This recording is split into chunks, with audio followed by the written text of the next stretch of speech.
제7광구 한 번쯤 들어보셨을 이름입니다. 우리 소중한 해양 영토입니다. 하지만 늘 관심 밖의 영토였습니다. 독도만큼이나 아주 중요한 우리의 해양 영토입니다. 그러나 2028년 이후에는 일본과 중국에게 뺏길 가능성이 아주 높습니다. 1980년대 한일 공동개발 조약을 맺었으나 2012년 국제해양법 개정으로 7광구의 90%가 일본에 속하도록 바뀌었습니다. 일본은 웃고 있습니다. 7년만 더 버티면 제7광구가 일본의 손아귀로 넘어갑니다. 해양 국경을 맞대고 있는 중국도 침을 흘리고 있습니다. 제7광구 인근 10km 옆에 시추를 하겠다고 합니다. 우리와 일본은 공동개발 조약으로 독자 개발은 불가합니다. 일본과 공동개발을 해야 하지만 아쉬울 것 없는 일본이 응할리 만무합니다.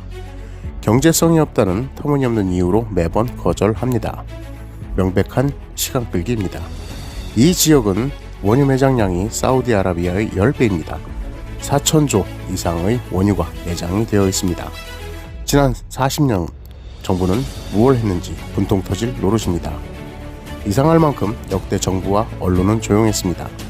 지난 시간을 돌이켜본들 무슨 소용이 있겠습니까마는 답답한 마음은 금할 수 없는 게 지금의 국민 정서라 생각합니다. 그러나 아주 반가운 소식이 들립니다.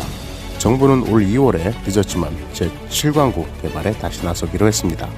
40년의 침묵을 깼습니다. 2028년 일본과의 공동개발 조약 종료를 앞두고 한국 외교부가 나섰습니다.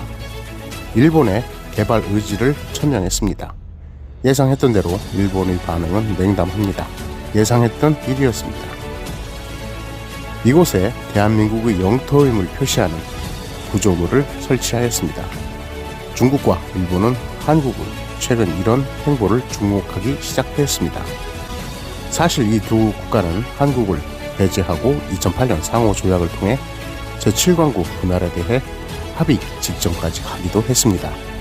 상황이 우리에게 유리한 점은 단 하나도 없습니다. 그러나 방법이 없는 것은 아닙니다.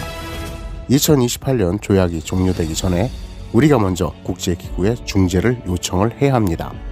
일본의 의도적인 지연 때문에 개발을 못한 것입니다. 우리에겐 이번이 마지막 기회입니다. 시도조차 하지 못했던 우리의 큰 불찰이었습니다. 두고두고 아쉬움이 남는 일입니다. 그러나 아직 희망은 남아 있습니다. 우리 정부와 국민이 관심을 가지고 세계 여론을 계속 자극해야 합니다. 중국과 일본, 이웃 나라들이 신뢰면에서는 저렴한 것도 사실입니다.